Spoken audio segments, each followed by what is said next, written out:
آیت پر غور کریں کہ فرمایا جا رہا ہے کہ وَبَشِّرِ الَّذِينَ آمَنُوا وَعَمِلُوا الصَّالِحَاتِ، آگاہی دے دو ان لوگوں کو جو ایمان لائے، جو مانتے ہیں اور صالح عمل کرتے ہیں۔ صالح عمل وہ جو کسی کی صلاحیتوں میں اضافہ کر دیں۔ ان کے متعلق فرمایا جا رہا ہے کہ ان کو خوشخبری سنا دو، ان کو آگاہی دے دو، اور وہ آگاہی کیا ہے کہ اَنَّ لَهُمْ جَنَّاتٍ تَجْرِی مِن تَحْتِهَا الْأَنْہَارُ۔ یہ موٹافیرکل لینگویج ہے، اس کو سمجھنے کی ضرورت ہے۔ ترجموں میں تو یہی لکھا ہوا نا کہ ان کے لیے باغات ہیں اور ان کے تحت نہریں بہ رہی ہیں۔ اس سے بات سمجھ میں نہیں آتی، اس سے مراد ہے رزق کا نظام، اور یہ جو رزق کا نظام اللہ تعالیٰ نے دیا ہے نا، وہ ایسے ہی ہے کہ جیسے باغ میں رہنے والے لوگ ایسے اوپر ہاتھ اٹھا کے باغ سے کوئی پھل توڑا اور کھا لیا، جب پیاس لگی تو وہ جو نیچے نہر بہ رہی ہے اس میں سے پانی پی لیا، نہ کسی نے یہ کہنا ہے کہ تم نے باغ سے پھل کیوں توڑا ہے، اور نہ کسی نے یہ کہنا ہے کہ تم نے اس نہر سے پانی کیوں پیا ہے۔ اب دنیا میں دیکھیں نا، اللہ تعالیٰ نے جتنا بھی رزق کے ذخائر رکھے ہوئے ہیں نا، وہ سب انسانوں کے لیے رکھے ہوئے ہیں۔ ہر انسان ان ذخائر سے فائدہ اٹھا سکتا ہے، لیکن کچھ لوگ وہاں حکمران بن کے بیٹھ جاتے ہیں اور وہ ان چیزوں کے مالک بن جاتے ہیں، پھر وہ انہی کو دیتے ہیں جو ان کی بات مانتا ہے۔ تو ایسا جو معاشرہ ہے نا، وہ جنتی معاشرہ نہیں ہوتا، وہ جنمی معاشرہ ہوتا ہے کہ میرے پاس جو ہے وہ میرا ہے، کسی اور کو میں کیوں دوں، اور اگر میں کسی کو دوں گا تو وہ میرا پہلے کام کرے گا تو پھر میں دوں گا۔ لوگوں کو غلام بنایا جاتا ہے، لوگوں کی عزت آبرو کو مجروح کیا جاتا ہے۔ تو اللہ تعالیٰ کی ذات یہاں پر مثال کے ذریعے سمجھا رہی ہے کہ جو ہم نے قوانین دیے ہیں، جو ضابطے دیے ہیں، اس کو اگر تم جس جگہ رہ رہے ہو اس جگہ امپلیمنٹ کرو گے تو وہ ایسا ہی جنتی معاشرہ ہوگا کہ اس میں کسی کو کوئی روک ٹوک نہیں ہوگی، وہاں کسی کی صلاحیتوں کو دبایا نہیں جائے گا، وہاں جتنا بھی سامان رزق ہوتا ہے وہ برابر تقسیم ہوتا ہے، ہر کسی کو جتنی اس کی نیڈ ہوتی ہے اتنا اس کو فراہم کیا جاتا ہے۔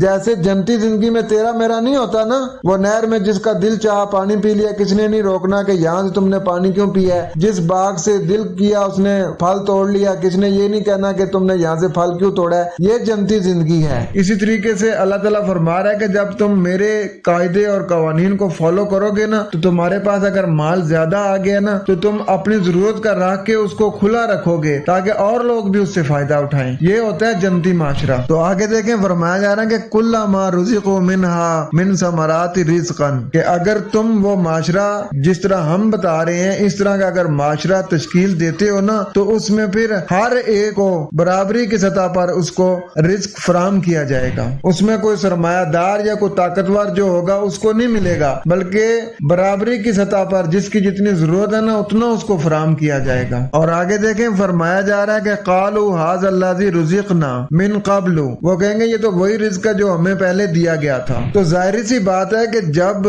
اس دنیا میں جائیں گے نا تو ان کو اسی طریقے سے ہی سامان نشوونما ملے گا جس طریقے سے انہوں نے اس دنیا میں ایک اللہ تعالیٰ کا دیا ہوا ایک اسلامی معاشرہ جب وہ قائم کریں گے، اس میں اللہ تعالیٰ کے دیے ہوئے قانون اور ضابطے جو ہیں ان کو امپلیمنٹ کریں گے اور ان کے مطابق اپنی زندگی گزاریں گے، تو جس طریقے سے اس ماحول میں ان کو ضروریات زندگی فراہم کی جاتی تھی اسی طریقے سے ان کو وہاں بھی کی جائیں گی۔ تو وہ کہیں گے یہ تو وہی چیز ہے، وہی طریقہ کار ہے، وہی سسٹم ہے جو ہمیں اس سے پہلے دنیا میں بھی ملتا تھا اور اسی طریقے سے ہمیں یہاں بھی مل رہا ہے۔ اس پہ ذرا غور کرنا کہ وَأَتُوا بِهِ مُتَشَابِهًا، کہ وہ کہیں گے یہ تو بالکل اسی جیسا ہے جیسا ہم دنیا میں ہم نے نظام ایک بنایا ہوا تھا اللہ تعالیٰ کے بتائے ہوئے احکامات کے مطابق، جس طرح وہاں ہمیں رزق ملتا تھا تو یہ تو اسی طریقے سے ملتا جلتا ہے، ہمیں ایسے ادھر بھی مل رہا ہے۔ اور آگے فرمایا جا رہا ہے کہ وَلَهُمْ فِيهَا أَزْوَاجٌ مُطَهَّرَةٌ، اب دیکھیں ترجمہ میں کیا ہوا ہے کہ ان کے لیے پاک بیویاں ہوں گی۔ یہ تو انسان نے ترجمہ کیا نا اپنی محدود سوچ کے مطابق، لیکن اللہ تعالیٰ کی ذات تو ایسے الفاظ استعمال کرتی ہے کہ جو ساری چیزوں کو کور کرتے ہیں۔ یہاں اللہ تعالیٰ کی ذات فرما رہی ہے کہ ان کے ساتھ ایسے پاکیزہ سوچ والے ساتھی ہوں گے کہ جنہوں نے جس طریقے سے دنیا میں ان کے ساتھ رہ کے ان کا ساتھ دیا تھا اور ایک